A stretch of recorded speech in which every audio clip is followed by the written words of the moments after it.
Olá, boa noite a todos. Para quem já chegou, para quem está aqui, sejam todos bem-vindos. É com uma alegria muito grande, como sempre, né? Uma felicidade muito grande de realizar esse trabalho, de contar com a presença de vocês e as pessoas que estão assistindo, visualizando, curtindo depois, me pediram, Celinha, você nunca fala da gente que chega no outro dia e no outro dia e mais outro dia. Então, para você que não pôde estar aqui e que vai chegar em algum momento, também sinta-se acolhido, sejam todos muito bem-vindos. Gente, sou a professora Célia Godoy, e este ano, agora no mês de julho, gente, fiz 50 anos fazendo educação. E aí vocês devem se perguntar, meu Deus, o que leva uma pessoa, né, a fazer educação durante 50 anos? Gente, é muito tempo, né? Mas a gente tem sempre no nosso coração a alegria de partilha, sabe, gente? É um programa que fazemos graciosamente, com a única intenção de trazer algumas ideias, algumas possibilidades para vocês. E hoje teremos uma pessoa incrível aqui, já já vou anunciá-la. Eu vou desejando que vocês tenham, né, como a força de um soldado, hoje é o dia do soldado, a garra, a determinação para viver essa vida em plenitude, com harmonia, com grandiosidade, sabe? E olha só quem chegou, a nossa querida, amada Cacá. Você está bem, Cacá? Tudo bom? Mandem depois um joinha para Cacá, uma nota 100 para Cacá, coraçõezinhos para Cacá, que ela é nossa querida, nossa amada menina, que está todo mês, 2 vezes por mês, conosco. Então, aplausos para você, obrigada. O seu trabalho é belíssimo, você é uma excelente pessoa e intérprete. Então, vamos lá, eu vou compartilhar com vocês alguns slides. E saibam, gente, que o tema de hoje, ele é sensacional.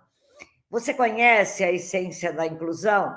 Já já estaremos com uma sumidade, com uma pessoa amada e muito querida. A gente começa o programa de hoje com energia, com força, com garra, e a gente vai passar o vídeo para que a gente possa entender mais, tomar esse cuidado com a interação. A interação é a única forma que temos de conviver socialmente, de conviver com o outro e de acolher os nossos irmãos, nossos amados estudantes. Então, vamos lá, gente. Boa noite! Para quem está aqui.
Se ele tocar de novo, a professora está reprovada.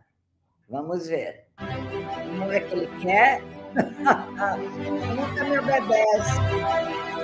Vamos lá, Celinha. Pronto.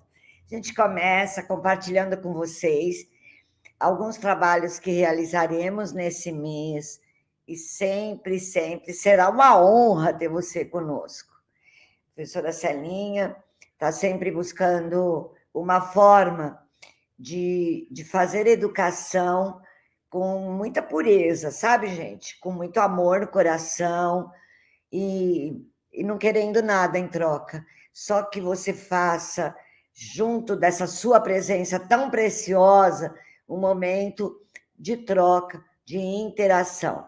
No dia 5 agora de setembro, teremos o projeto, na verdade, Dia a Dia. Estará o Renato Casagrande conosco, a Samanta Oliveira, do projeto Dislexia TDAH Amor de Mãe. Na realidade, é um programa lindo, é um projeto muito bonito, que trata, vem cuidando da educação parental, sabe, gente? Tão necessária nos dias de hoje. E o tema do dia 5 de setembro está lindíssimo: cuidados e descuidos da família e da escola. Então, não fique de fora, acesse o YouTube nesta noite, começa às 19h15, sempre às primeiras segundas-feiras de cada mês. Está muito lindo esse projeto, e inclusive depois teremos o curso sobre cada módulo ministrado online. No dia 15, é o dia das múltiplas inteligências, teremos um querido menino, o mestre Edson Gomes Travassos. Ele é marido da professora maravilhosa Lucília Panicê, e o tema, gente, está incrível: inteligência naturalista. Gente, hoje a nossa conexão com a natureza, com os ritmos da natureza, são imprescindíveis. Aproximar a criança dessa realidade, dessa natureza, não só do seu próprio corpo, mas em relação aos movimentos do mundo, é imprescindível. Não percam, dia 15. E aí, em setembro, eu até pus essas flores roxinhas, porque a cor da Samanta Oliveira, do Dislexia TDAH Amor de Mãe. Gente, 3 noites imperdíveis. Acontecerá o workshop de dislexia. Tem gente maravilhosa, a abertura será realizada pela Luciana Brites, da Neurosaber, e tem umas pessoas encantadas. Serão 3 noites de muito, muito sucesso. Então, se vocês tiverem disponibilidade, a gente aguarda você por lá. Indica também para um amigo. São 3 noites, gente, imperdíveis. O momento plim-plim hoje está um pouquinho maior, mas já vai terminar. E em setembro ainda, no dia 29, teremos uma joia também. É o meu amado, eu tenho paixão pelo trabalho do Joey Garcia. Ele mora em Curitiba, até eu ia fazer mestrado na universidade que ele atua, mas eu achei muito dispendiosa a viagem na época e acabei declinando, né? E ele vai trazer, gente, um tema espetacular: as 100 linguagens da inclusão. Na realidade, ele é um estudioso do Reggio Emílio, né, dessa escola, e vai ser também imperdível. E assim, agora, hoje, nesse momento mágico, maravilhoso, do dia 25 de agosto de 2022, eu tenho a honra, a alegria imensurável, gente. Estou até emocionada, porque é uma pessoa incrível. É uma pessoa que eu conheci há muito tempo atrás. Eu olhava para ela e dizia: meu Deus, é uma musa. Quem é esse ser? E nesse tempo todo de convivência, vocês vão se apaixonar pela psicopedagoga Edmara de Lima, uma nossa amiga amada, querida, seja muito, muito bem-vinda. Você é muito suspeita dessa apresentação. Eu tiro o slide para as pessoas verem o rostinho da Di, por favor. Aí. Boa noite a todos. Que honra ter você aqui.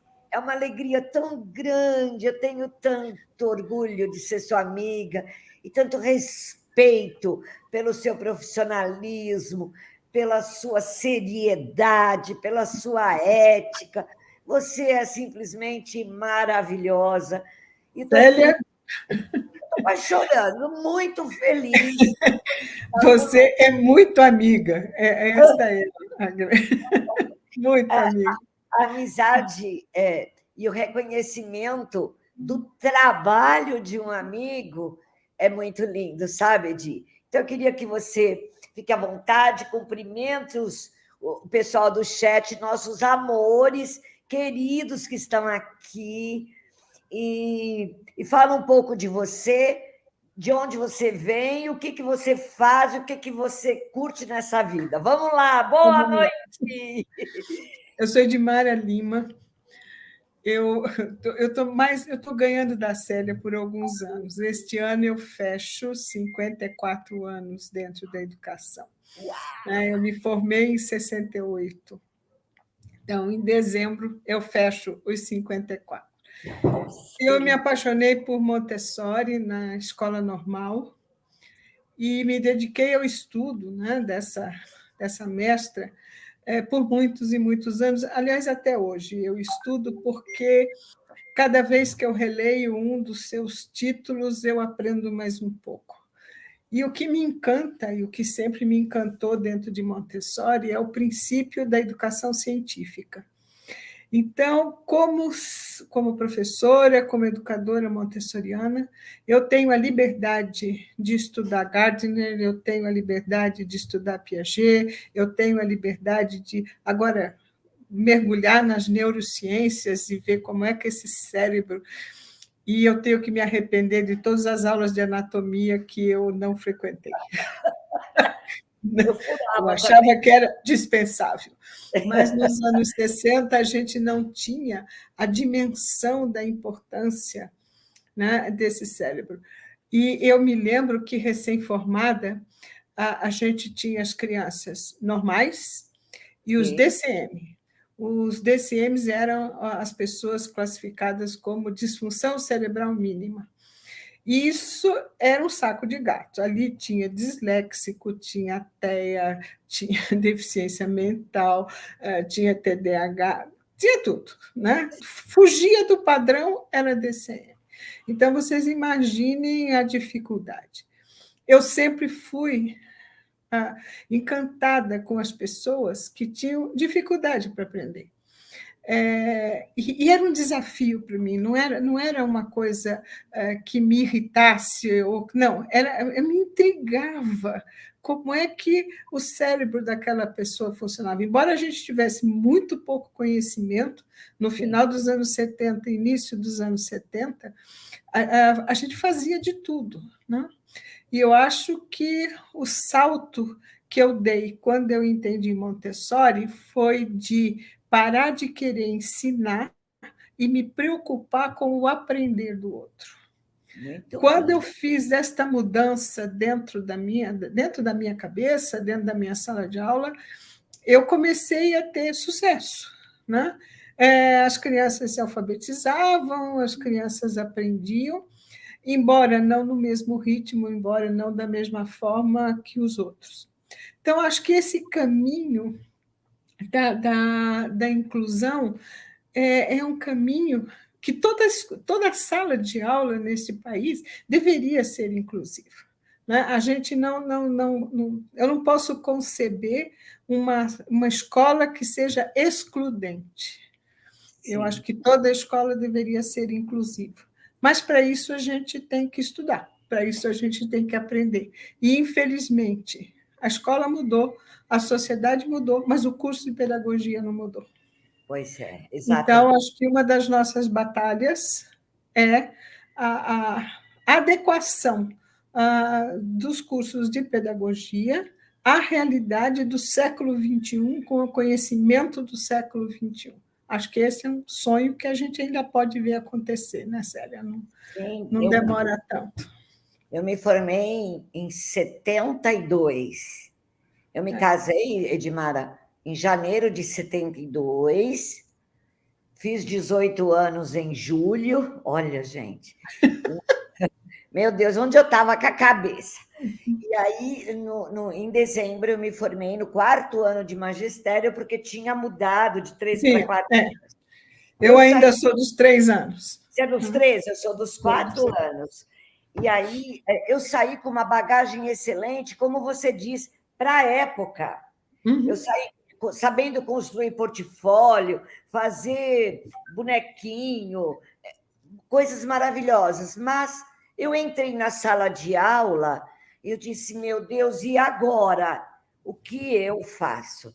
A primeira sala de aula que eu tive, Edi, a minha diretora, quando eu cheguei, olhou para mim e disse assim, olha, você é jeitosa e eu vou te dar os piores meninos. Eu entrei na classe, eu não sabia se eu pedia socorro, se eu ajoelhava, se eu falava, acho que não é por aqui, eu não consigo.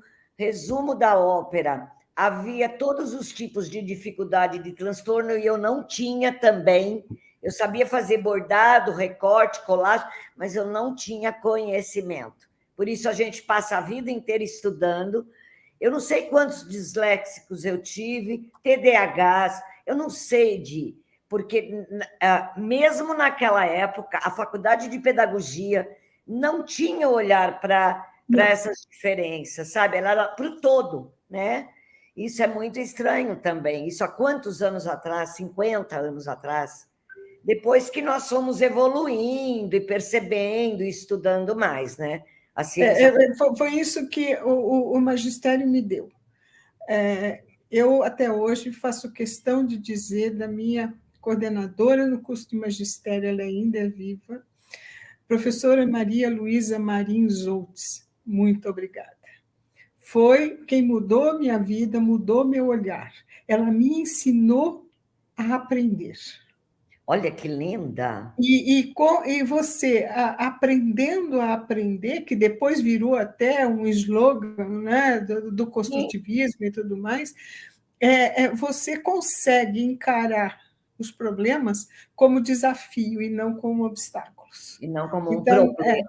nesse sentido, eu acho que o magistério me deu a melhor formação, de que eu não estava pronta, de que eu tinha que continuar estudando, de que eu tinha que continuar pesquisando. Então, acho que, para você ver como professores são importantes, porque eles marcam a vida da gente, né? Eu estou aqui 54 anos depois, eu lembro do nome dela, que coisa e eu linda. lembro da figura dela, professora Maria Luísa Marins Outz, do Colégio Ciências e Letras de Sorocaba. O colégio, eu estudei no colégio de freira, o colégio me ensinou muitas coisas, junto com a família, né? A questão da ética, do cuidado com o ambiente. Uma vez eu joguei um papel no chão, a irmã superiora, a madre superiora, me chamou, disse, agora ferrou tudo. Ela disse, aqui é o seu segundo lar. Por que você jogou esse papel no chão? Hoje em dia, as crianças comem, saem andando, faltam um monte de compromissos, mas eu creio que a essência da inclusão que você tratará hoje, eu estou com os cabelos em pé para descobrir qual é.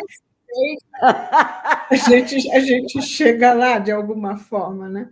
Na realidade, essa palavra, a essência, como eu conversei com você outro dia, aconteceu para mim no encontro do CIESP, né? Que estava o Perrenot, e eu acho que vieram muitas perguntas a ele sobre adaptação curricular, sobre uma série de coisas, e eu acho que ele perdeu um pouco a paciência, e ele virou e disse assim, vocês precisam correr atrás do que é essencial no fundamental. Nossa, que lindo. E essa pergunta me persegue. O que é essencial na inclusão? Vamos ver agora, vamos Né? compartilhar, então, Vamos essas tentar procurar.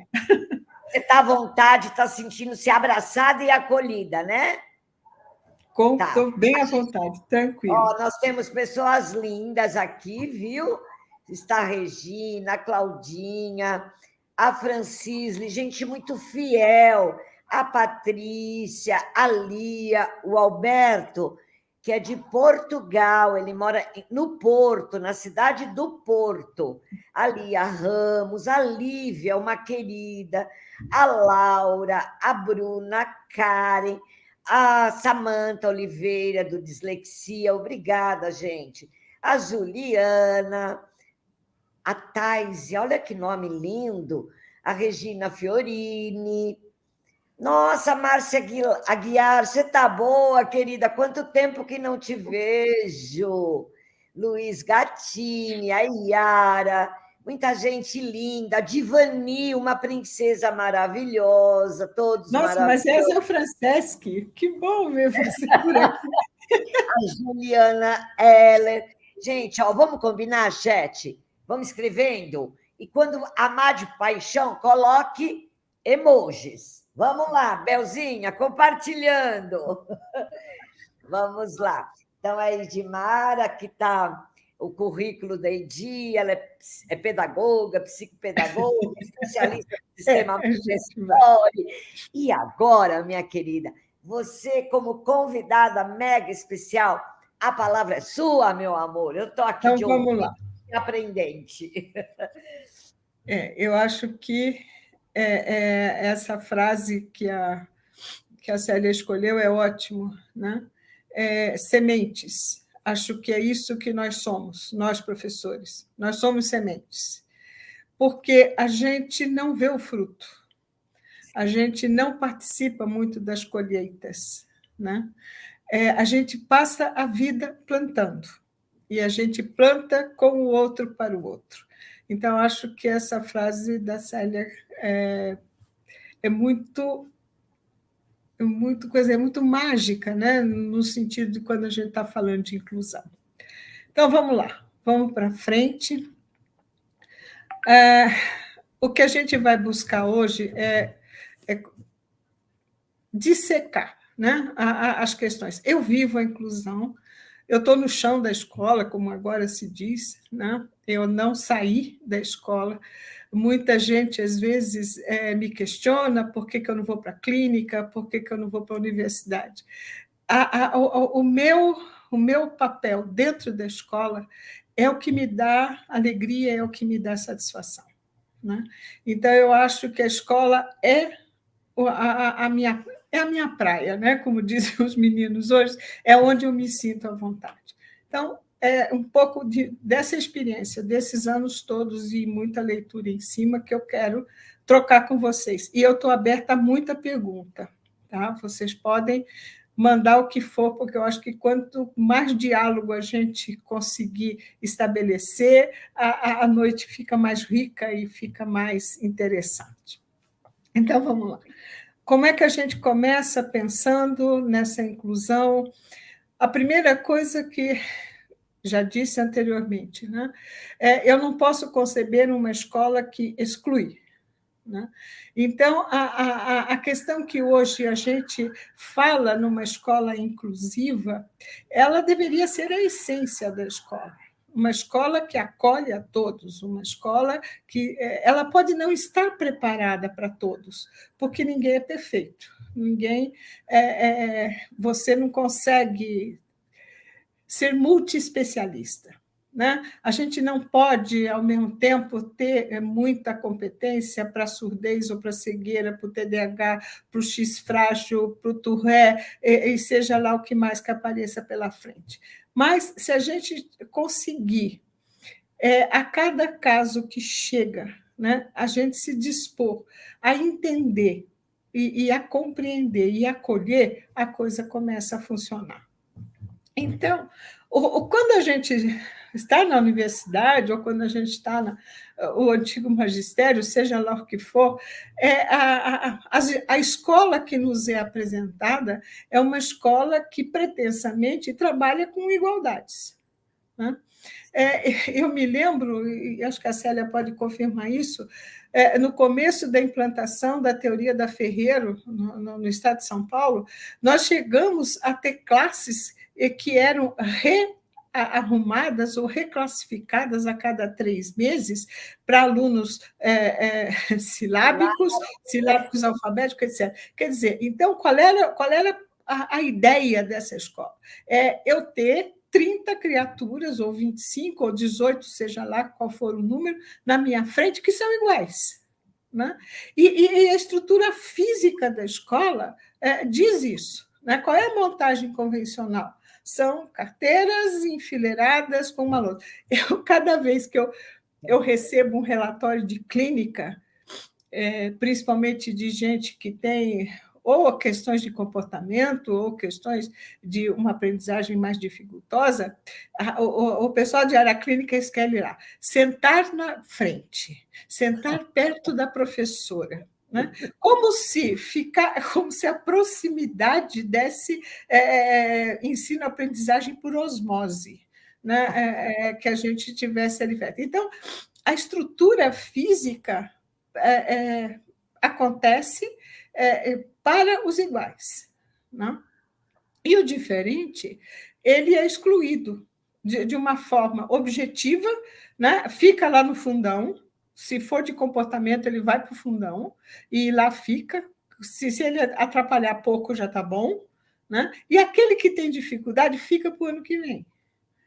Você já julga, e nós temos trabalhos de pesquisa em cima disso. A Marilena Souza Pato tem um livro, que acho que é dos anos 80, 90, não sei, em que ela fez uma pesquisa na prefeitura. No começo do ano, ela pediu para as professoras projetarem o que elas esperavam dos alunos. E aqueles alunos que elas julgaram que iam se sair bem, realmente se saíram bem. E aqueles que elas previram que ia sair mal, também se saíram mal, porque ela deu atenção aos melhores. E ela esqueceu dos outros. Então, existe uma exclusão branca. Né? Não existe, às vezes, muita a exclusão batida, aquela assim escancarada, aquela que a lei Afonso Arinos diz que a gente não pode ter, que a escola pode ser processada, e tal. Essa dificilmente a gente enxerga. Né? Mas na matrícula começa. Né? A invisibilidade, o café com leite, não é? Invisibilidade, café com leite. Quando eu iniciei, Edi, existia fila A, B, C, sim, D, sim. E e F. Gente, então, dentro da sala de aula, na cabeça, estava todo mundo incluído, só que a busca da homogeneidade, Paulo Freire já falava, a homogeneidade é burra. Essa busca insana de homogeneidade. Quando começamos com Piaget, Dimara, eu entrei para a escola da prefeitura, depois de 7 anos que eu estava no Estado. Uma coordenadora pedagógica chegou com uma colcha de retalhos, falou, faça o planejamento. Eu disse, olha, eu não sei. Ela disse, se vira. Eu disse, mas eu não sei me virar, porque eu não tenho esse conhecimento. Era Piaget de secado, Edmara. Classificação, seriação, medida, tempo, espaço, não sei o quê. Então, a coordenadora me orientou a dividir a classe de acordo com as etapas de Piaget dentro da mesma classe para eu...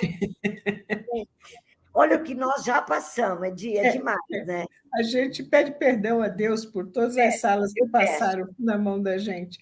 Mas o exemplo da colcha, eu durante um tempo na minha vida, um tempo curto, infelizmente, eu fiz estágio no hospital de crianças da Universidade de Harvard.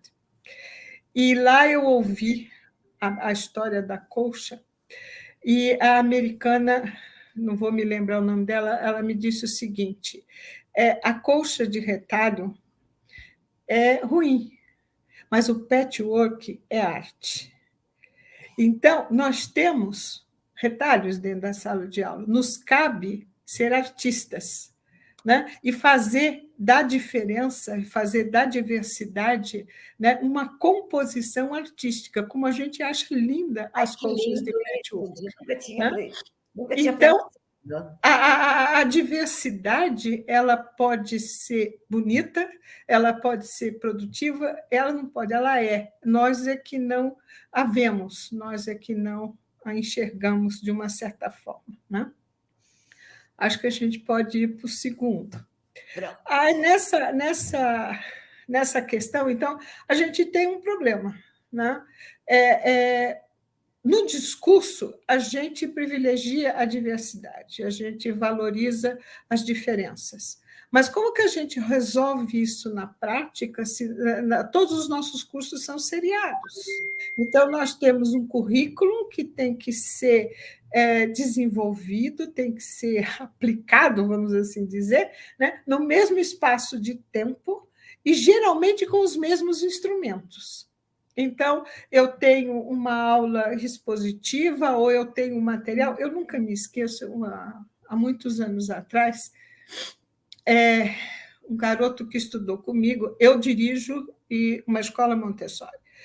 E ele saiu da escola e foi morar numa cidade aqui da Grande São Paulo e foi para uma escola mais convencional. Por questões de vida, eu encontrei esse menino 3, 4, 5 meses depois no shopping. E a gente faz a pergunta clássica, né? E aí, como é que está a escola nova? Como é que é? Não, é legal. E a professora, eu gosto da professora. Aí ele virou para mim e disse assim, mas a minha escola nova é o contrário da prima. Eu falei assim, como assim o contrário da prima? Ele virou e disse assim, lá na prima, a gente brincava e a professora olhava. Na escola nova, a professora brinca e a gente olha.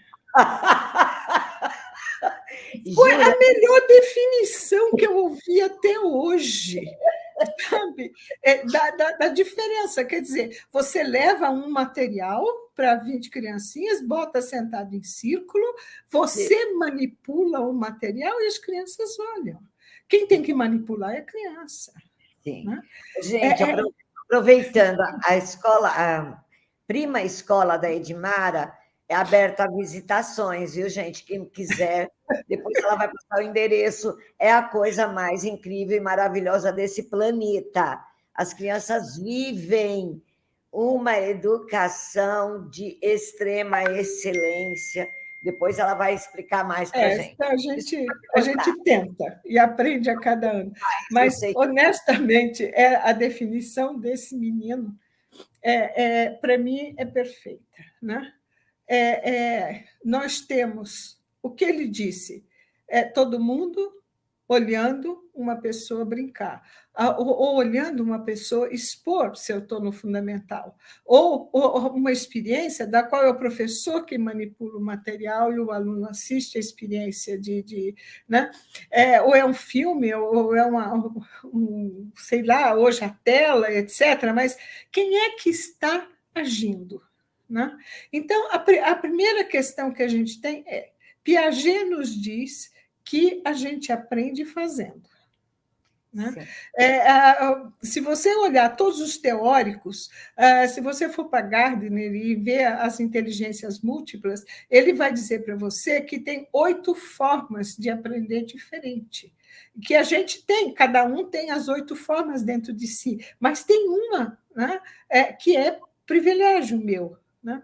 A gente já aprendeu com o Gardner que existem janelas de oportunidade, que a Montessori chama de período sensível. E se você for ler os grandes estudiosos de Piaget, a própria Ferreiro, a própria Teberoski, nós tivemos o Cláudio Saltini, que tem um livro sensacional, o desenvolvimento através de Piaget e a afetividade. Né? Então, como é que a gente lê tudo isto, a gente vai nos teóricos todos, estudamos, etc., e nós chegamos na escola e fazemos a mesma coisa todos os dias. Então, essa mesma coisa atinge um certo percentual de alunos. Eu sou fruto dessa escola, e certo, todo mundo que está aqui foi fruto dessa escola, e de uma forma ou outra, nós estamos, nós estamos vivos, estamos sapientes, etc. Mas a gente não poderia estar melhor? A gente não poderia ter sofrido menos?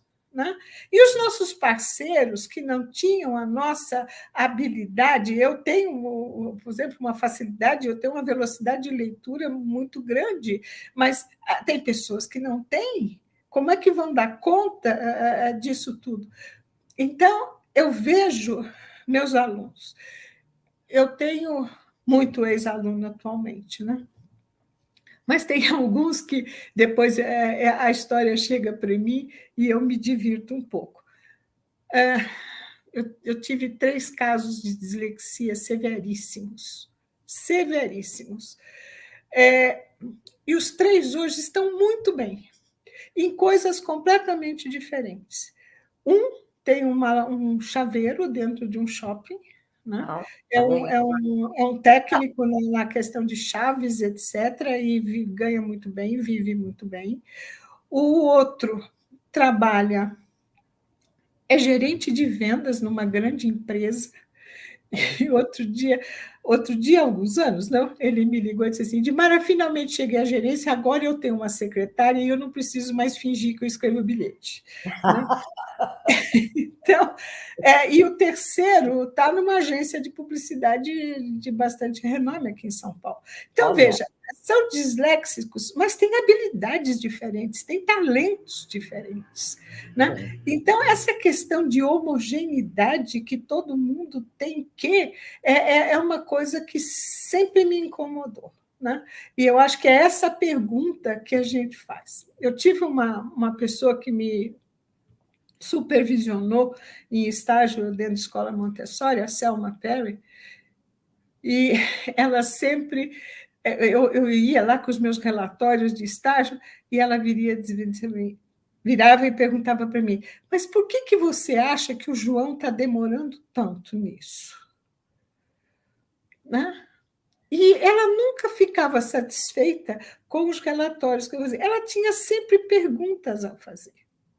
200 anos mais tarde, eu fui fazer psicopedagogia com a Alicia Fernandes, e eu disse a ela que eu fiquei 3 anos e meio aprendendo a perguntar, porque eu buscava respostas, e a Alicia me provou que a questão são perguntas. Sim. Né? Então, quando eu vejo um menino na minha frente, por exemplo, hoje eu tenho um aluno, eu fiz uma reunião com a professora dele, hoje, logo depois do almoço, e nós elaboramos 10 questões para a gente observar como é que ele atua e como é que ele responde nessas situações. Nesses critérios. E não dizer, não, vou preparar um planejamento, eu não conheço o menino. Sim. Né? Ou como é que eu vou planejar uma coisa cujo processo eu desconheço? Então, entrevista com a psicóloga, entrevista com o psiquiatra, entrevista com a família, entrevista com não sei quem, para a gente ter base para saber quem é aquele sujeito, quem é aquele indivíduo, para daí eu fazer um planejamento. Né? Acho que estas perguntas, o mesmo espaço, o mesmo tempo, o mesmo instrumento, o mesmo autor, a mesma imagem, né? É muito engraçado. É isso mesmo. Sabe que sinto, Edmara, essa provocação que você fez agora, né? Se nós buscamos conhecimento, se nós aprendemos, por que ainda, né, sentimos muitas dificuldades? O que falta, né, para todos nós? Na realidade, eu acho que muito do sistema e muito das cobranças da sociedade, das famílias, que sempre sonharam para os seus filhos o que não tiveram, né? Porque muitos não são formados, os pais, ou que não puderam se formar e sonham ver seus filhos, ou que já se formaram e sonham que seus filhos continuem nessa ou naquela profissão. Eu acho que a incoerência e assim, é muito lá embaixo a problemática, sabe, Di? Ela é sistêmica. Nós sabemos que no Brasil não há escola para todos, nós sabemos que a sociedade cobra a escola, entre aspas, parênteses e colchetes, a escola forte. E aí, quando você para pensar que escola é essa, que muitos meninos ainda são invisíveis, são espanador, são café com leite dentro da sala de aula, porque até um determinado tempo eu consigo incluir, mas eu também não detenho todo esse conhecimento. Então, assim, a gente não busca culpados, né, Edi? Não, não. Eu acho que não tem que ter culpa. Primeiro, assim, a culpa nasce na família, né? E principalmente na mãe. Por que eu gerei um filho assim? Qual foi a culpa que eu tive para o meu filho nascer desse jeito, quando as coisas são congênitas, né? Ou o que a vida me fez? E aí, às vezes, tenta compensar essa culpa com objetos ou com uma série de coisas. Eu acho que uma das coisas que a gente deveria discutir na escola é o que é excelência. Qual é o conceito que eu tenho de excelência acadêmica? Né? A escola tem por objetivo construir um processo acadêmico, um processo de conhecimento. Agora, veja bem, qual é o nível de excelência para um menino que tem um potencial de inteligência? Eu vou usar sempre aqui como referência um teste que as neuropsicólogas, as psicólogas usam, né, que é o WISC. É um nome em alemão que eu não consigo pronunciar, WISC, né? Então, por exemplo, a pontuação no WISC entre 98 a 105, 110 é a pontuação média. Mas se eu tenho um garoto que estoura no VIX com 140, ele também é excluído, porque a potencialidade dele não é aproveitada. Ela está acima da média. Né? Então, eu tenho numa sala um cara com síndrome de Down, eu tenho provavelmente alguém com um potencial de altas habilidades, e eu tenho uma grande que é média. Como é que eu vou atender isto? Qual é o conceito de excelência? É o mesmo para o de altas habilidades, para o que tem a média e para o que tem síndrome de Down? Exatamente. Não. Sabe? Então, por exemplo, eu vejo hoje mesmo, a gente estava conversando com uma mãe de uma mocinha que vai para o médio, né? E que tem uma questão intelectual não privilegiada, né? Ela tem a menos. Então, a mãe disse assim, em matemática, disse, nós vamos usar o resto de tempo que nós temos neste ano para regra de 3 e uso de calculadora. Ponto final. Perfeito. Essa é a excelência desta menina. Né? O outro vai para a álgebra, vai estudar parábola, vai não sei o quê, parará, patatá. Mas esta mocinha, ela precisa da regra de 3 para administrar o seu dinheirinho, para administrar a sua vida, etc, etc. E a regra de 3, nós sabemos, resolve um monte de coisa. Então, qual é o conceito de excelência que você projeta na sua sala para os seus alunos, os indivíduos que ali estão? Né? E não é no sentido de colocar limite, não é isso, é de dar possibilidades. Sim. Tá? Você, bem nessa questão. A minha neta de 16 anos, que aliás está no avião agora, está indo lá para o Ceará, ela disse ontem para mim, ela disse, estou me matando de estudar matemática. Eu odeio matemática. Por que eu preciso saber tudo isso de matemática? Se eu vou para humanas, por quê? Por quê? está no segundo ano médio. E tem um itinerário formativo. Mas por que, que a escola é horrorosa? Com 16 anos. Mas o meu neto me fez a mesma pergunta quando ele estava no médio, né? E eu disse para ele: só tem uma finalidade. Mas qual é, minha avó? Passar no vestibular, depois você pode esquecer. Que coisa horrorosa, né? Mas não é horror, mas é uma realidade. Você não pode negar para o menino que esta é a verdade, né? Mas, ao mesmo tempo, você tem que dizer para ele: você não precisa ser o máximo em matemática, aprenda o suficiente para passar esse obstáculo, né? E depois você tem o direito. Aliás, se a gente for bem sincero, a gente só estuda o que quer a partir depois da graduação. Porque até a graduação a gente engole muito sal. É verdade. Né? Você realmente define seu campo a partir de uma especialização, do mestrado até do doutorado, mas a graduação é um curso genérico que você tem que absorver um monte de coisa e depois você vai escolher o que é que você vai se aprofundar, vai se, né? Estou vendo participação do corpo docente, que coisa linda, hein? Uma escola montessoriana e democrática. Veja, o que acontece? Quem vai pôr a mão na massa é o professor. Certo. Quem vai ficar com o João ou com Maria, no mínimo 4 horas por dia, é o professor. Então, ele precisa participar disso. Então, por exemplo, é muito comum os professores ficam angustiados. Mas quantos a gente vai ter na sala? Essa é verdade. Mas, Edmara, tem muita gente. Como é que é isto? Aí a gente entra com conhecimento de legislação. Eu tenho que dizer para o professor que eu não posso recusar a matrícula. Com certeza. Né? E que ele, como profissional, como gestor daquela sala de aula, também não pode. Né? Mas então, o que a gente faz? Mas e esse menino novo, Edmara? O que é que ele tem?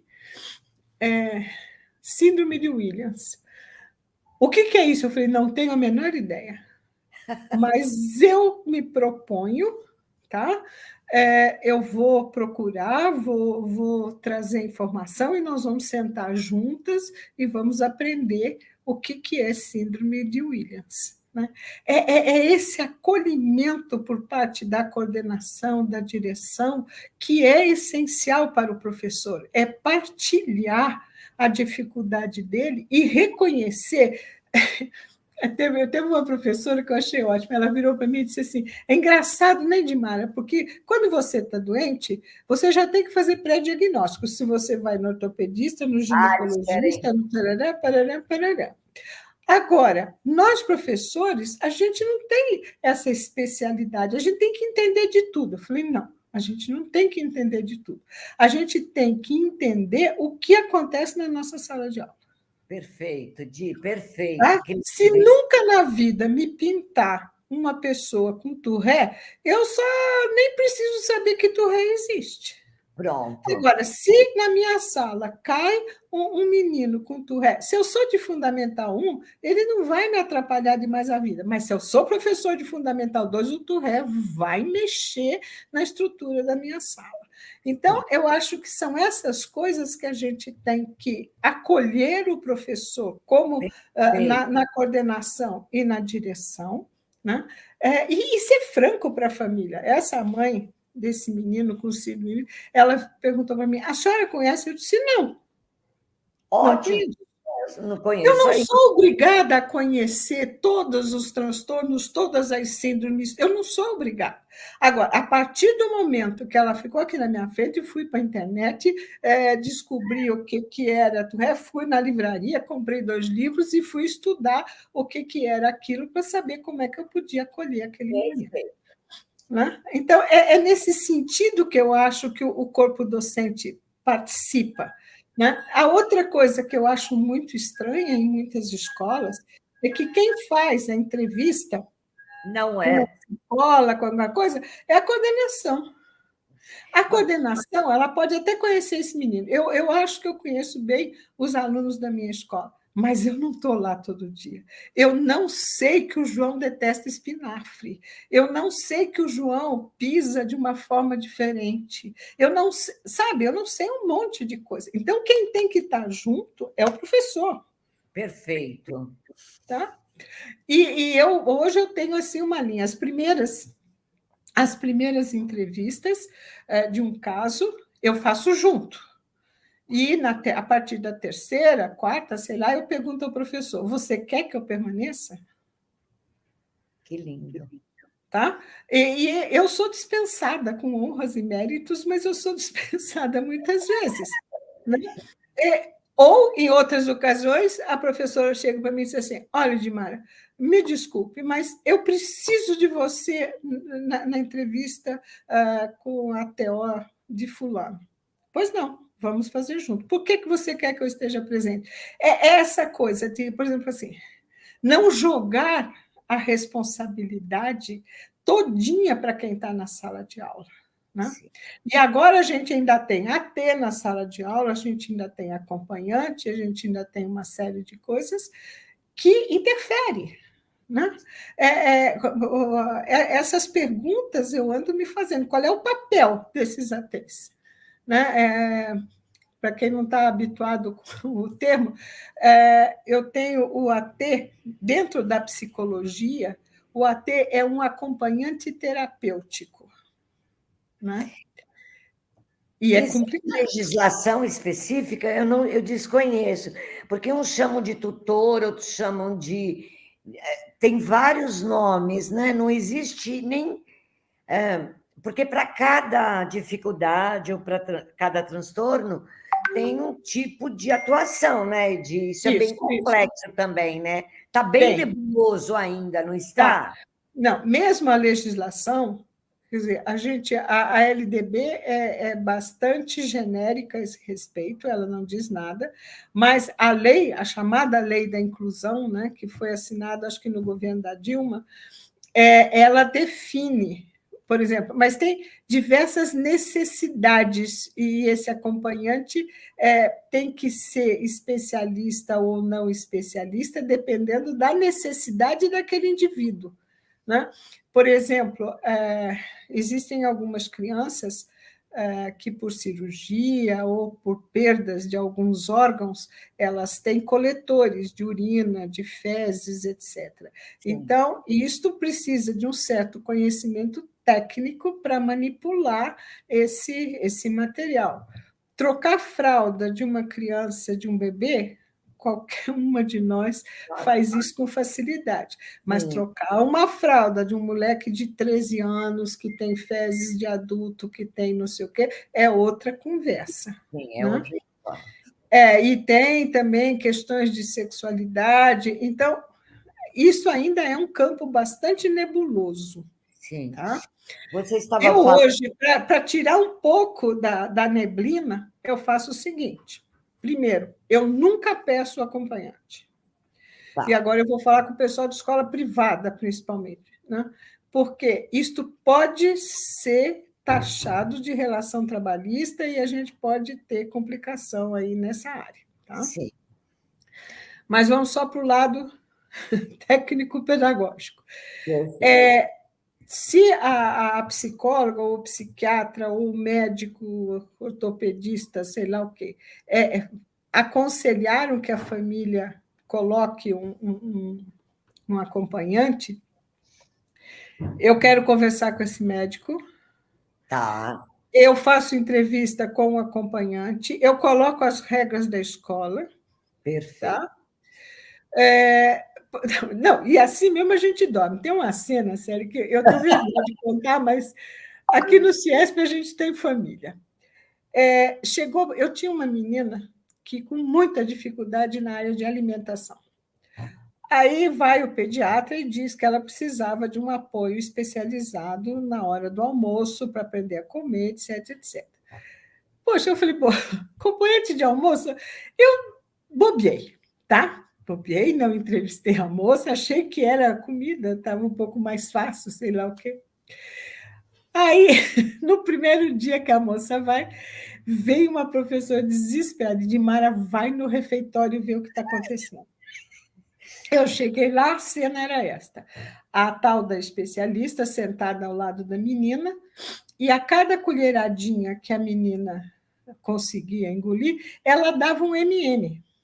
Meu Deus. Agora, eu com 35 crianças no refeitório e meia dúzia de MM, vocês não podem imaginar, foi um desastre total e absoluto. Diz. Então, a gente aprende com os erros, né? Meu. Hoje, para mim, não me importa se vai só observar, não quero saber. Tem que fazer entrevista, ou comigo na direção, ou com o professor da sala de aula, que eu quero saber quais são as intenções desse indivíduo. E Menina, eles acham assim, que eles vão fazer clínica na escola. Escola não é lugar de clínica. A Edmara, clínica ela é está outro. adestrando a criança. Você come que eu te dou um prêmio de recompensa? É. Não, tudo bem, é uma terapia de linha cognitivo-comportamental. Eu não vou discutir o trabalho clínico da pessoa, só que ele não pode ser feito na escola. Sim. Né? A escola é um ambiente coletivo. Né? E as regras têm que ser observadas. A outra coisa que a gente tem que ter segurança para dizer que nenhuma escola consegue manter uma rede de especialistas. Você não pode ter TO, psicólogo, psicopedagogo, fonoaudiólogo, especialista, etc, etc. Não dá. Então, você depende desses especialistas que estão fora da escola e que você pode usar como consultor, como assessor, etc., mas é fora da escola. Né? E a outra coisa, a escola não pode proferir diagnóstico. Sim.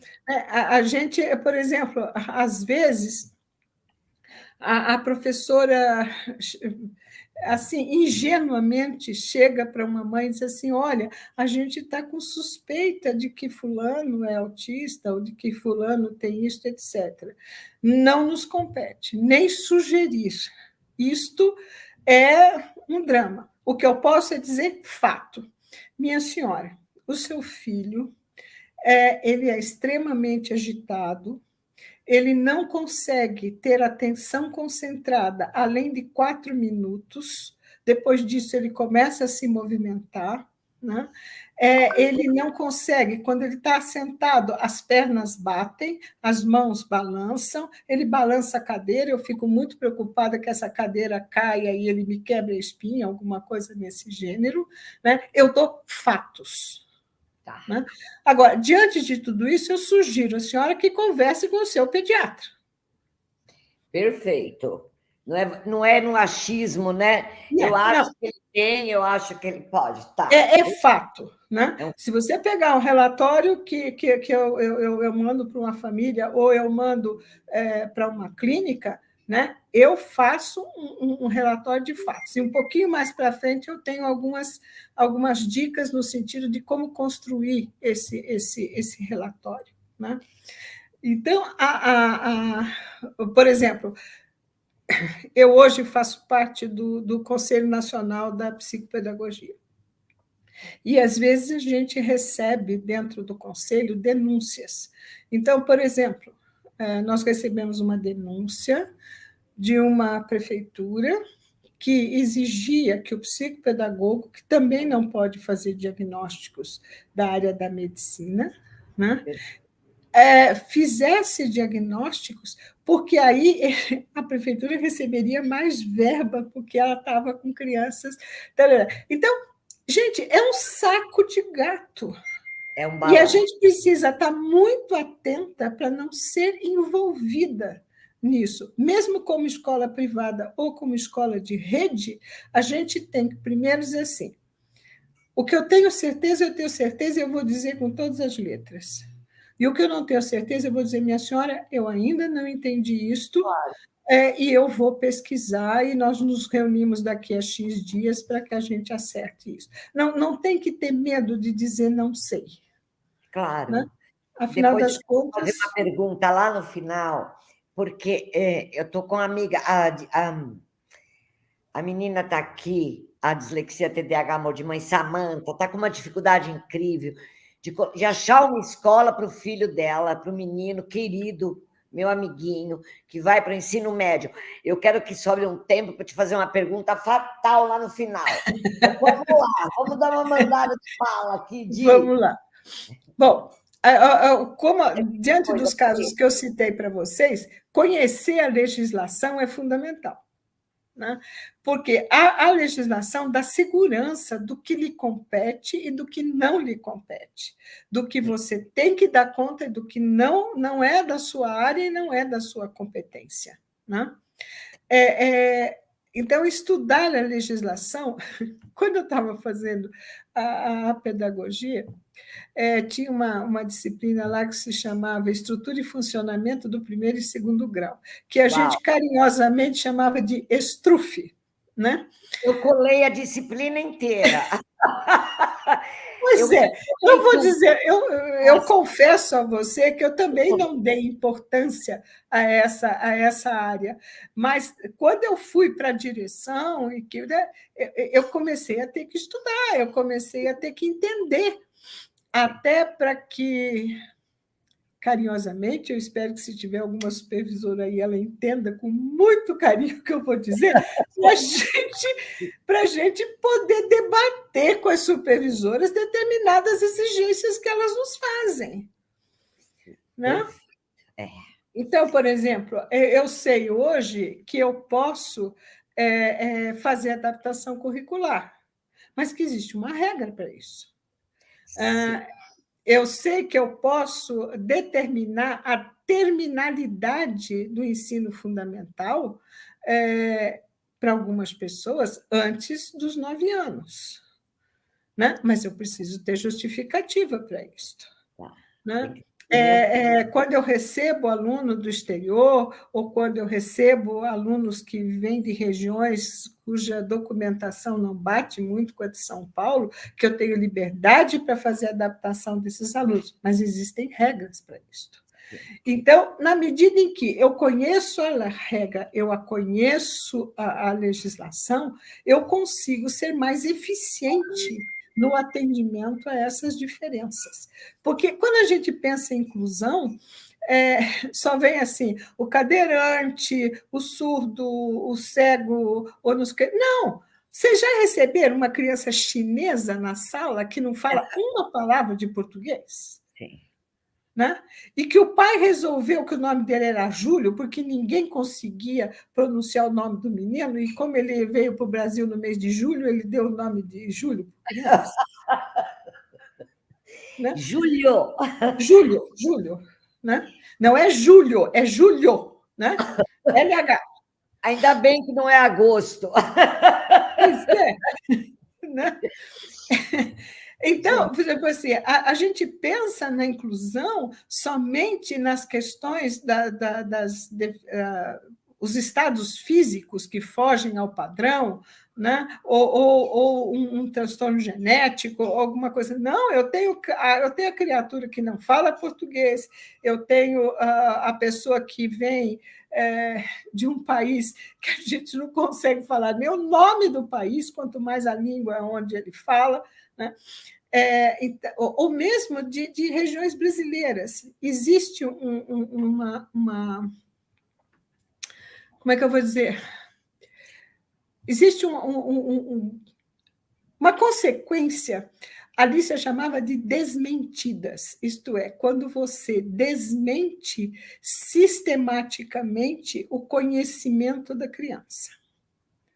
Então, isso dá um choque, porque a circulação do conhecimento não acontece e ali ela cria um calo que se torna um obstáculo. Então, ela para de aprender.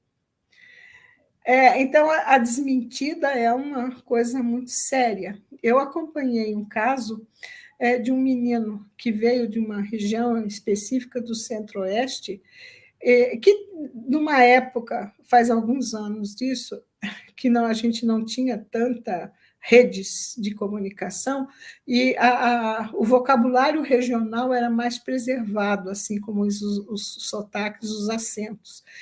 E essa professora vivia dizendo para o menino que ele parasse de inventar palavra. Porque ele tinha que escrever de verdade. Ai, Só que um tempo, eu me lembro que a cereja do bolo foi quando ele escreveu uma frase que tinha a palavra terneiro. Terneiro, no sul do Brasil e no centro-oeste, é o bezerro. Né? eu nunca, É nunca uma soube. palavra que vem muito do espanhol. E aí a professora, acho que explodiu com a palavra terneiro e deu uma travada na criança que custou 1 ano e meio de apoio clínico para ele se permitir, se autorizar a aprender novamente. Né? Então, veja que, às vezes, a gente, por ignorância, faz muita besteira na vida. Né? Então, Ah, tem o segredo da essência é assim: estudar, estudar, estudar, estudar, estudar, estudar, estudar, estudamos, estudaremos, etc. E por aí vai. exatamente. A adequação de regimento é fundamental. Né? Os nossos regimentos, a maioria deles não permite flexibilização de currículo, não garante instrumentos diferenciados de avaliação, e, com isso, a gente não tem garantia da legalidade da documentação. Gente, é o grande nó no processo de inclusão, a questão da flexibilização do currículo e, principalmente, né, a questão da avaliação. Faz igual outro menino, faz diferente, faz antes, faz durante, faz depois. Não, tem currículo que está escrito expressamente que as provas serão. Olha, aí aquela criatura não pode fazer uma prova. Eu não vou dizer porque ele é disléxico, eu vou dizer que ele tem uma deficiência na mão, tá? Que não permite escrita. E aí?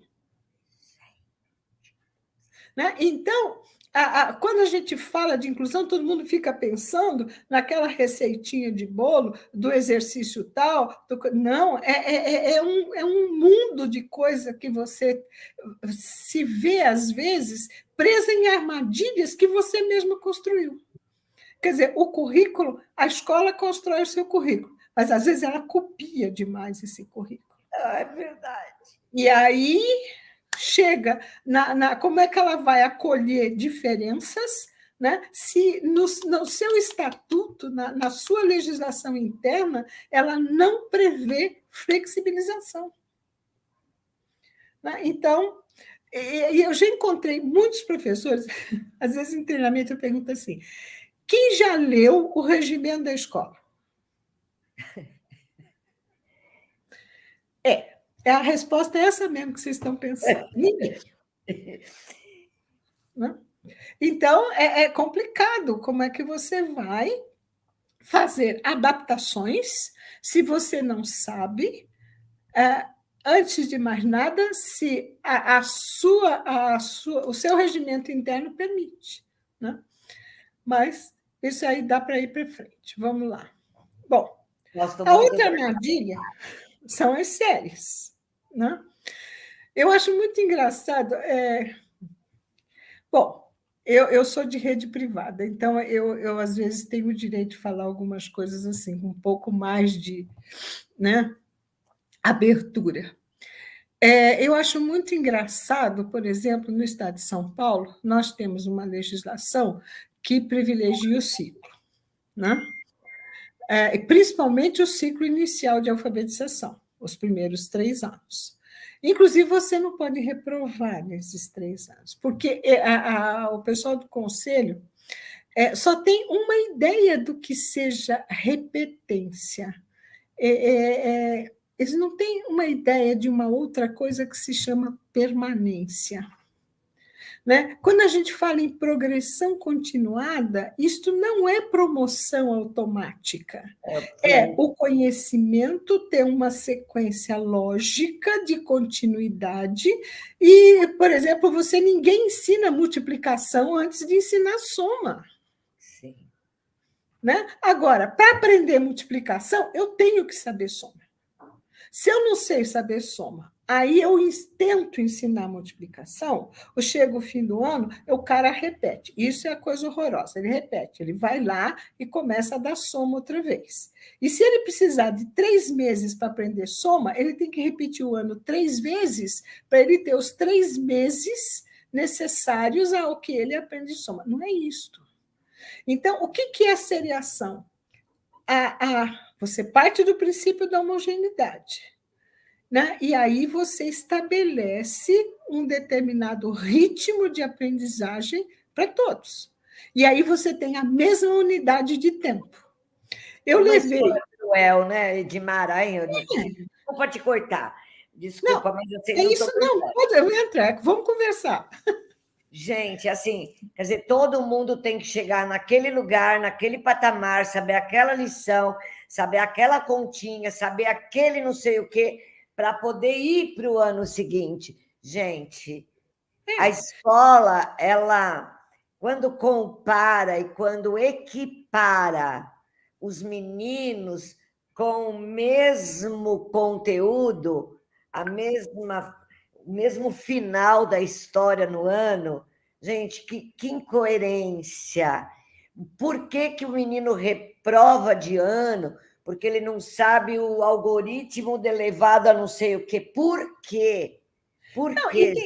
Tem umas coisas, Célia, que você precisa analisar assim. Eu tenho uma professora que está comigo há, sei lá, ela disse que eu não posso mais dizer há quanto tempo ela está comigo, porque fazem muitos. Ela... Então, ela fica brava comigo. Você fica me denunciando aí em público. Eu até sei quem é a sua linda.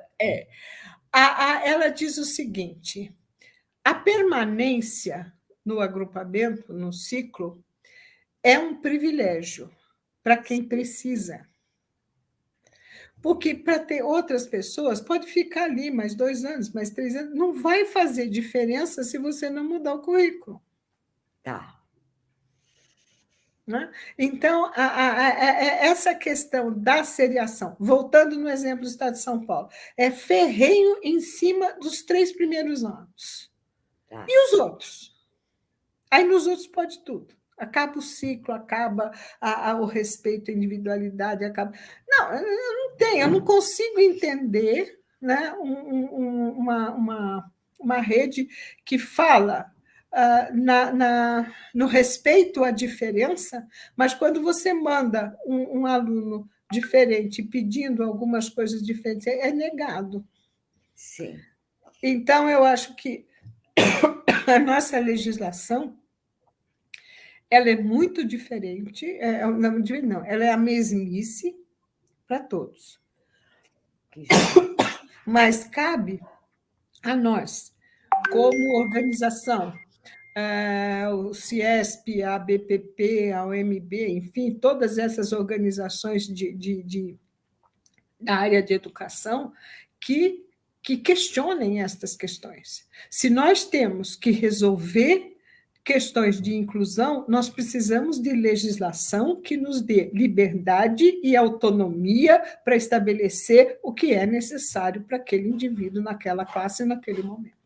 Se você não tem autonomia para isso, a inclusão é um faz de conta. Né? A gente faz de conta que inclui, a criança faz de conta que aprende e todo mundo fica feliz. Mas isso não dá resultado. Edith, tem 2 questões aqui no Vamos chat, lá. Que é o seguinte: regimento é o PPP? Então, e aí tem a Francis lhe dizendo: existem escolas que têm o mesmo PPP há muitos anos. Na minha concepção, pode ser que a Edith pense diferente. Para mim, o projeto político-pedagógico, que é construído no coletivo, pensando como nós vamos avaliar o menino de inclusão, como nós vamos fazer, é sério, é ciclo. O projeto político-pedagógico, para mim, é o documento maior da escola. Eu entendo, Celinha, que o regimento está dentro desse projetão. O que é esse projeto político? É aquilo que faz acontecer de todas as vozes ouvidas. Como será a inclusão, como que é a cantina, como é o trabalho, como é a tarefa. Isso precisa ser revisto ano a ano, né?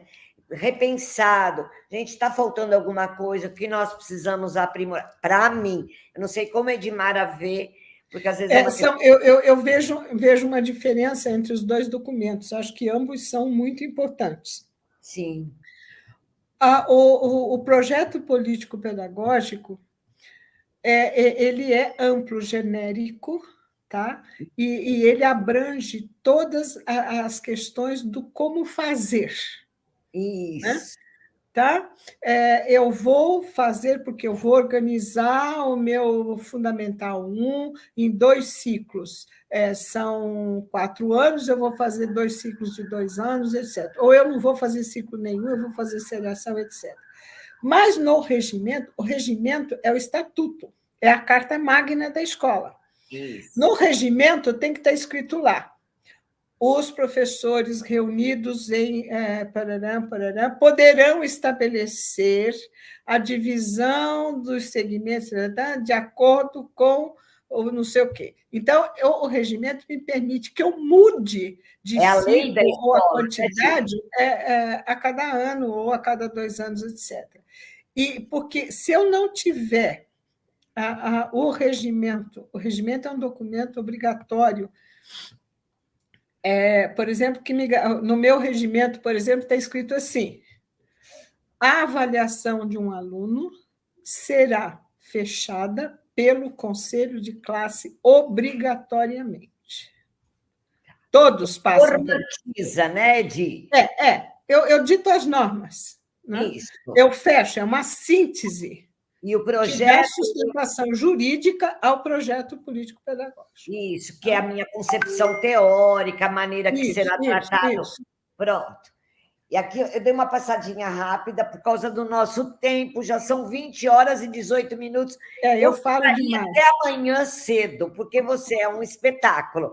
Eu acho que aqui você já foi conversando, né, dessa necessidade de tempo para todos. Resumindo, falamos em inclusão, pensamos em inclusão, temos boa vontade para a inclusão, estudamos inclusão, só que o sistema e a maneira que essa escola está organizada, ela nos coloca numa situação de muito grandioso pensar.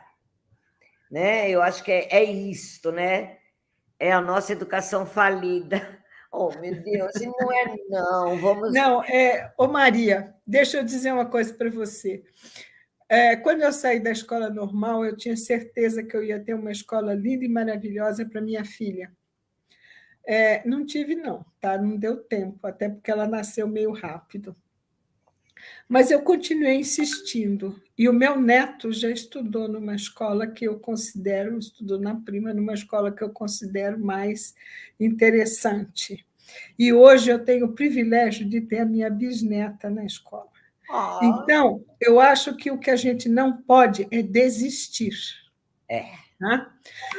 A gente sabe, é difícil, etc. E são exemplos similares e muito antigos, mas eu vou usar o do meu avô. Né? Eu sou de uma região ali na fronteira com o Paraná, e uma das belezas dali é a araucária. O meu avô, a cada filho e a cada neto que nascia, ele plantava araucária, e para os afilhados deles, etc. E você sabe que a araucária leva algumas décadas para dar fruto. Né? A araucária, que foi plantada quando eu nasci, eu pude compartilhar o primeiro fruto com o meu neto. Então, eu acho que essa é a ideia da educação. A gente tem que ser... eu não acredito na revolução da educação. A gente não pode mudar da noite para o dia, porque essas mudanças repentinas não são consistentes. Mas a gente tem que fazer revoluções mínimas. Tá? E a revolução mínima é a que você faz na sua sala de aula, com toda essa estrutura horrorosa que nós temos. Mas a sua mudança de atitude, de postura na sala de aula vai mudar a gente. Né? E no fundo, a somatória dessas mudanças todas é que acontece a evolução. Né? Então, nós temos que evoluir. Edmar, a essência da inclusão seria oportunizar para o aluno que ele prosseguisse do primeiro para o segundo ano e para o terceiro, se adequando naquela possibilidade, ou naquela inteligência, ou naquele talento que ele se desenvolve com mais potencialidade. Não negar, mas também criar oportunidades para que ele realmente... sucesso. A gente tem que criar oportunidades de sucesso. Tá? A universidade não é o único caminho para todo mundo. Perfeito, agora falou tudo.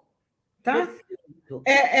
Por exemplo, a gente tem as escolas técnicas, mas, por exemplo, as escolas técnicas que têm muito bom nível na nossa realidade, elas têm um vestibulinho desesperador. Então, a gente tem que começar a criar possibilidades. Né? Eu, por exemplo, eu vou conversar. Eu tenho um exemplo gostoso. Né? Existe uma escola que só tem o ensino médio e que não recebia aluno, porque tinha o vestibulinho, tinha isso, e é lógico que o menininho não vai fazer exercício de álgebra naquela possibilidade. Eu fui conversar com o diretor. Encontrei um diretor de cabeça aberta, um diretor que a gente pensando. Ele falou assim: eu posso ir lá visitar a sua escola? Eu disse: pode, vá. Ele foi. A partir dali, ele aceitou receber os meus meninos diferentes. E eu mandei para ele, um ano, um cara numa dislexia assim, daquelas de doer na alma, né? Severíssima. E foi difícil para aqueles professores de médio se adaptarem a uma criança com daquela dificuldade, etc, etc. 2 anos depois, ele me liga. Edmara, lembra de fulano? Lembro. Olha, fulano está querendo mudar aqui da escola porque ele está namorando uma menina que estuda numa outra escola mais perto da casa dele e eu não quero perder esse menino. Eu falei: peraí, deixa eu entender. Eu gastei meu rico português mais de 1h30 para convencer você a admitir esse indivíduo. Agora você quer que eu vá lá pedir, pelo amor de Deus, para ele não sair da sua escola? Por quê? Ele falou: é o melhor líder social que eu tenho. Ai, que coisa linda, até me arrepiou. Ai, que então, sabe, ele pode não escrever sobre o sol nascente, fazer literatura, né? Mas ele socialmente era um líder importante para aquela escola. Eu acho que é nesse sentido. Eu volto naquela primeira etapa, sério. O que é a excelência para cada um? Né? Eu não posso me contentar com menos do que aquele indivíduo pode dar. Eu tenho que almejar o máximo que ele pode dar. Né? Agora, se eu quero realmente ter uma ideia do que seja uma escola que faz uma inclusão, eu vou para salas multisseriadas. E não é só Montessori. Veja, a Reggio Emília trabalha com sala multisseriada. A Escola da Ponte, o que é a escola sem parede? É um agrupadão. Eu acho maravilhoso. Né? Eu também. Né? Então, o que você tem numa agrupada? Você tem o privilégio das diferenças.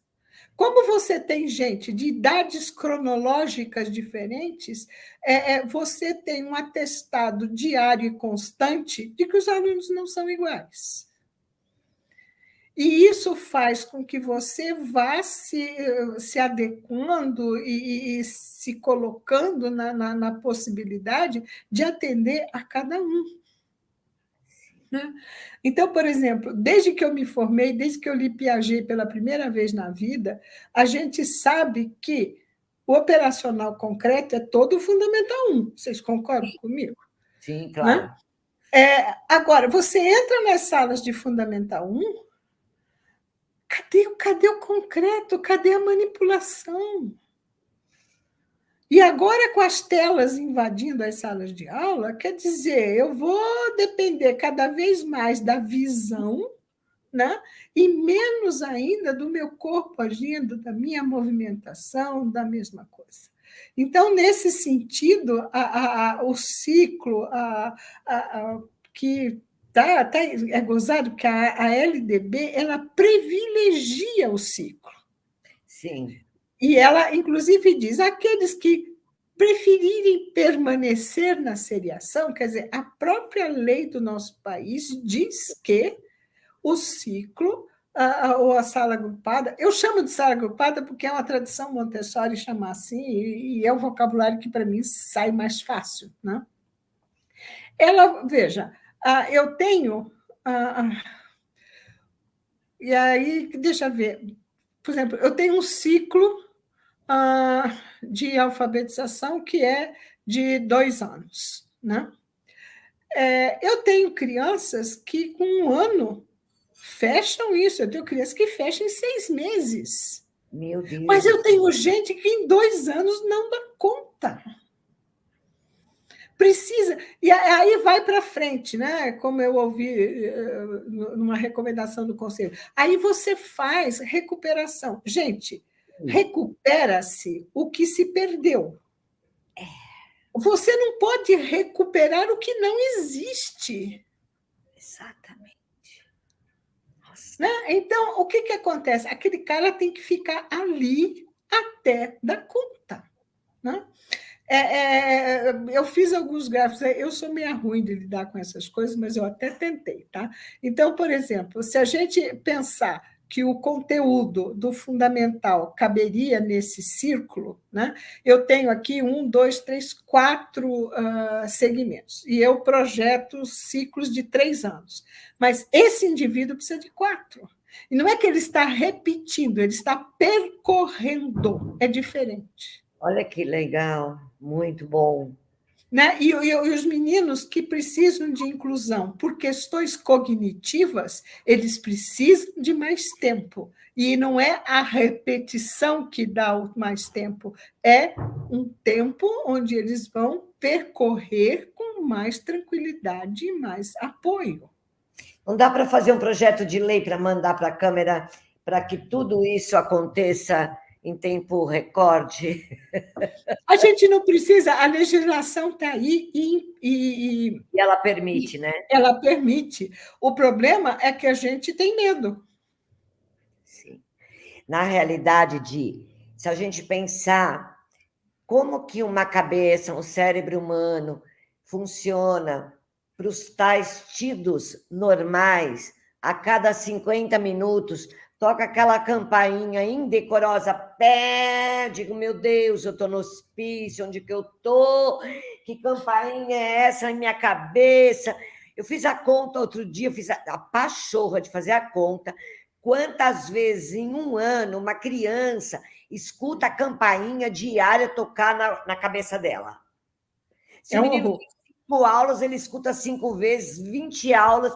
Gente, é muita coisa. Não, e tem uma pesquisa de um neurologista americano, Steve Hughes, se a minha memória ainda está funcionando, em que ele diz que o fulano, após os 12 anos, e mesmo a criança de educação infantil, portanto, a partir de 3, ela tem um ciclo de trabalho de 3 horas. Quando você interrompe esse ciclo, você tem perdas de aprendizagem.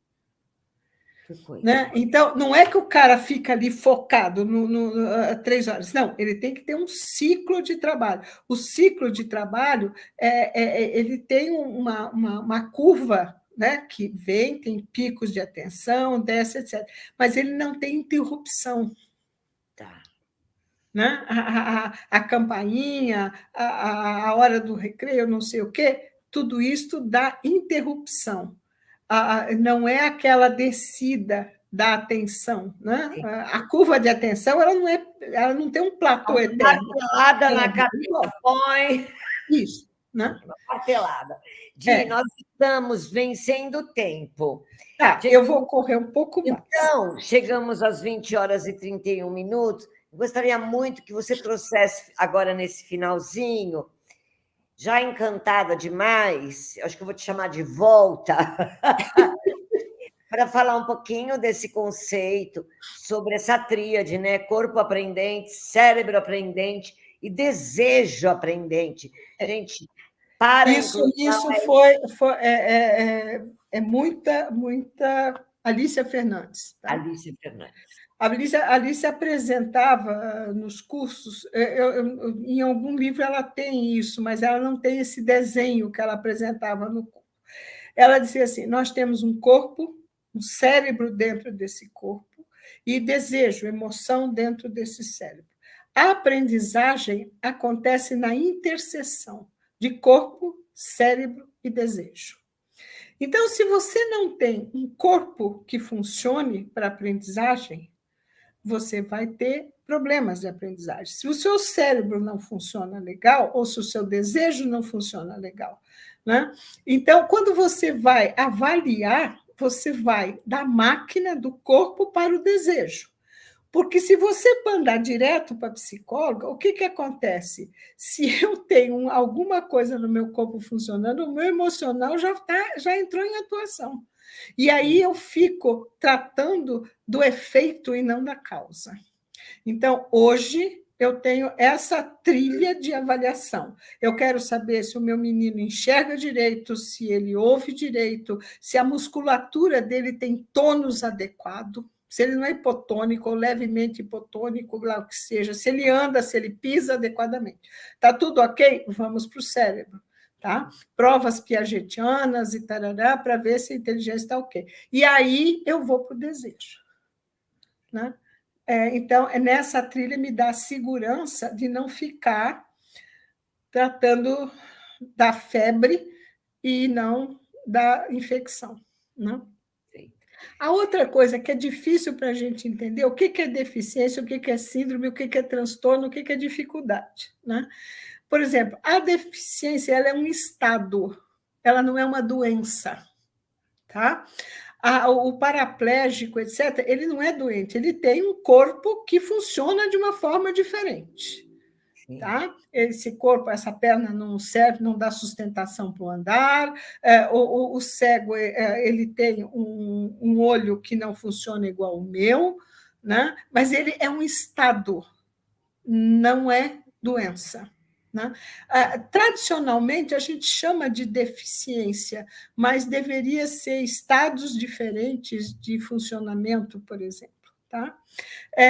Isso exige adaptação, pode existir prótese, por exemplo, um cara que, por exemplo, a deficiência visual não é só cegueira, a gente tem baixa visão. Como é que funciona a baixa visão? Eu aprendi que com baixa visão eu não posso usar papel branco, eu tenho que usar um papel um pouquinho mais escuro para poder dar figura a fundo, para essas coisas a gente vai aprendendo. Né? A síndrome, dentro da perspectiva da aprendizagem, ela vem de alteração genética. Então, o Down tem alteração no 21, o Tourette também tem, etc. Isso exige controle terapêutico. Não tem cura. Não é o resfriado, não é... Vai passar. Não é uma doença, vai passar, não vai passar. A pessoa tem que aprender a viver dentro daquelas condições. Tá? Já o transtorno, ele pode ser congênito ou ele pode ser desenvolvido. Existe dislexia que você nasce com ela, mas existe dislexia de desenvolvimento. Né? Então, a gente precisa ter, por exemplo, existem outras condições, por exemplo, que a gente acha que criança não tem. Catarata, existe catarata infantil. Tá? Então, você tem que saber dessas coisas. Já a dificuldade é transitória. Ela vem, paz. Tá? A dificuldade ela pode ser superada com um apoio clínico ou com um apoio pedagógico mais intenso, etc. Então, é uma coisa que acontece, o indivíduo para de funcionar por algum motivo, e se você sanar esse motivo, ele volta a funcionar, ou ele está se recusando a funcionar. Né? Existem questões, por exemplo, como é que eu estou de tempo? Acho que dá. Olha, minha amiguinha, passamos 6 minutinhos. Então, vou para frente. O exemplo fica para outra hora. Vamos até mais uns 4 minutinhos, minha amada. Então, diante dessa questão, eu acho que o encaminhamento clínico segue essa questão aí: corpo, cérebro, desejo. Isto facilita muito a vida da gente. E eu queria aí, Célia, acho que isso aqui as pessoas podem ver na internet. Quais são as avaliações? Audiometria, o exame oftalmológico, o processamento auditivo, as hipotonias, a avaliação neurológica, tudo isso a gente já tem à disposição hoje, né?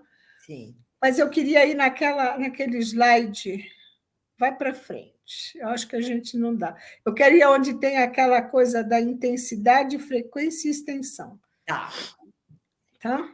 Todo mundo sabe do psicodiagnóstico que realiza. É isso aqui.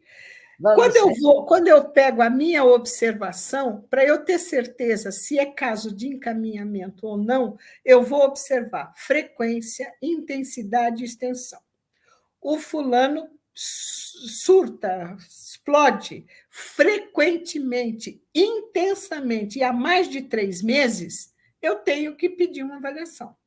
Fantástico. Tá? Ele fugiu. Agora, se ele tem frequência, mas não tem intensidade, ele explode ocasionalmente, e não é tão coisa assim, não é tão forte, eu não vou encaminhar. É uma coisa que é resolvível dentro da escola. Porque o que está acontecendo? A gente está encaminhando demais. Eu estou ouvindo isso dos neurologistas, eu estou ouvindo isso do pessoal, principalmente da prefeitura, dos postos de saúde, e aí o pessoal da rede. Então, o cara espirra dentro da sala, eles mandam para avaliação. Aí o que acontece? Superlota os locais e você tem avaliações não frequentes, não bem feitas. Né? Prefira sempre, se você tem na dúvida, encaminhe para a equipe multidisciplinar. Tá. Tá? Um lugar onde tenha neuropsicólogo, psicopedagogo, fonoaudiólogo, etc. Porque uma única especialidade, né, ela tem um olhar mais fechadinho, ela tem um campo de visão menos abrangente e pode não ser o ideal daquele momento. Então, a gente parte do amplo para o específico. Né? Mas essa tabelinha de frequência, intensidade e extensão, eu amei. Ela me ajuda demais. Eu aprendi isso com uma psicóloga, tá? Ela que me treinou nesse sentido, né? E supervisão. Veja, médico pede supervisão, psicólogo pede supervisão. Nós, pedagogos, não temos o hábito da supervisão. Eu hoje tenho. Eu confesso a vocês que foi difícil de adquirir. Mas, às vezes, eu tenho um caso que eu não chego, mesmo com uma tabela dessa preenchida, eu não chego a uma conclusão. Eu vou para um especialista, faço uma supervisão daquele caso, e aí eu tenho mais segurança da minha ação. E tem o que eu posso dizer para vocês, para fechar. A tal da essência, né, é estudo, é persistência, é não desistir, é estar atrás de solução. Esse texto é meu antiguinho, mas eu gosto dele. Eu acho que não tem aluno fracassado. Né? Há quem não escuta por uma deficiência orgânica, mas tem gente que não escuta por uma deficiência emocional ou moral. Alguns não andam, porque o corpo não permite. Outros não andam, porque a acomodação não permite. Alguns não enxergam, né, porque o aparelho visual é defeituoso. Outros, ver é muito penoso, não dá. Alguns aprendem muito rapidamente. Outros aprendem no ritmo que a escola acha adequado, e outros não aprendem, porque eles são impedidos pela própria vontade de aprender, ou porque não tiveram oportunidade, porque o acham incapaz. A discriminação, né, dessas dificuldades, eu acho que dirige a gente para uma mesmice e para uma escola medíocre. Então, nós temos um único modelo, então a gente não ousa, não cria. Então, eu acho que a essência é ousar para suplantar essa nossa realidade. E me desculpem pela fala excessiva. Não foi excessiva, foi na medida, foi no tempo certo. E eu acho que você deixou. Essa noite foi tão especial, tão incrível, tão maravilhosa. Nós passamos, sim, 10 minutos, raramente acontece, mas nada por acaso. As pessoas estão aqui elas escutaram você com todo amor, com todo Oi, Divanite. Sim, com todo carinho, puseram emoji, puseram recadinhos, e, em nome do CIESP, da Regina Stefano, da Isabel, que está conosco, da Cacá querida, das pessoas que participaram, em nome da educação do Brasil, em nome da inclusão, nós agradecemos solenemente a sua presença e gratidão. Eu creio que as histórias que você conta, as vivências que você tem na vida, as experiências que você nos trouxe, de alguma forma nos alertam e nos colocam em sintonia, assim, realmente. A pergunta, talvez, quando você nos deixar, vai ficar uma pergunta. Com este formato de escolas que temos, é possível, de fato, fazer uma inclusão que seja real? Eu acredito que não.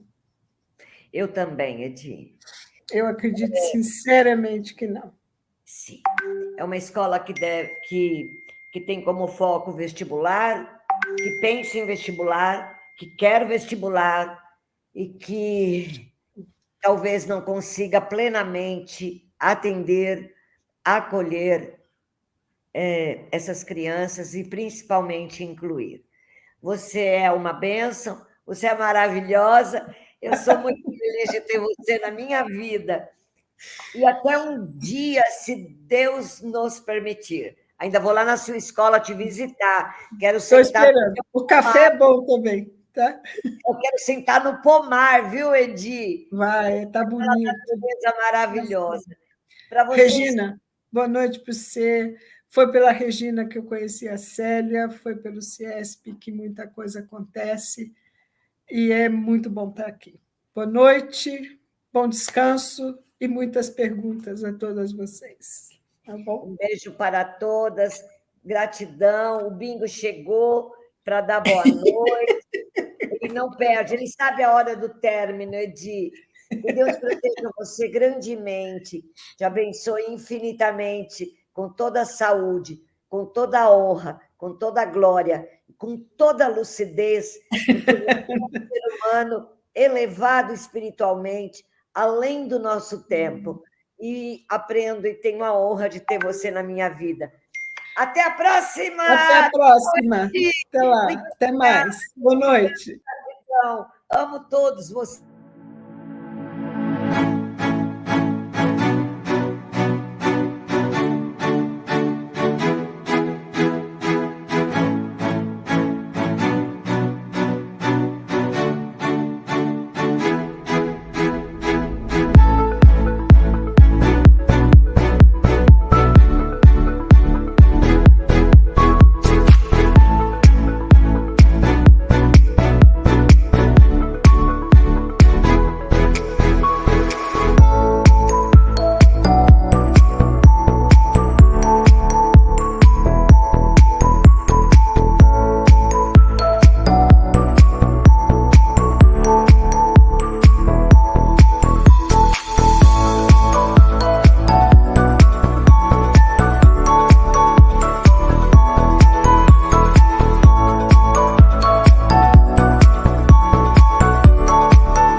Acabou a interação agora, de maravilha, um show.